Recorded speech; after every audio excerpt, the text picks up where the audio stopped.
বাড়ির পাশে নৌকা চড়বো বলে আজ সবাই মিলে বের হলাম। এখানে এসে দেখি নৌকার মাঝিটা খুব ছোট, সে আমাদেরকে নিয়ে যেতে পারবে না। সেজন্য আমরা পাশে দাঁড়িয়ে ওদেরকে বলছি যে তোমরা ঘুরে এসো। ওরা কিছুক্ষণ যাওয়ার পরে খুব ভয় পাচ্ছিল, বলছিল আমরা আর যাব না। এখন আর কি করার, মাঝি তো ওদেরকে নিয়ে আসবে না। ও বলতেছে না তোরা আসছিস কেন, আমি তোদেরকে আরো দূরে নিয়ে যাব। ওরা বলতেছে না আমরা যাব না, আমাদেরকে নিয়ে যাও।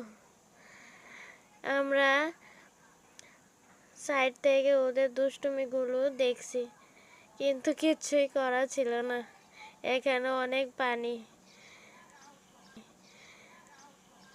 মাঝি ভাই ওদেরকে নিয়ে আসো, ওরা ভয় পাচ্ছে। ওই মাঝি, ওদেরকে নিয়ে আসো। মাঝি, ওদেরকে নিয়ে আসো। মাঝি তো কিছুই শুনছে না। না যাক, শুনছে, মাঝি নিয়ে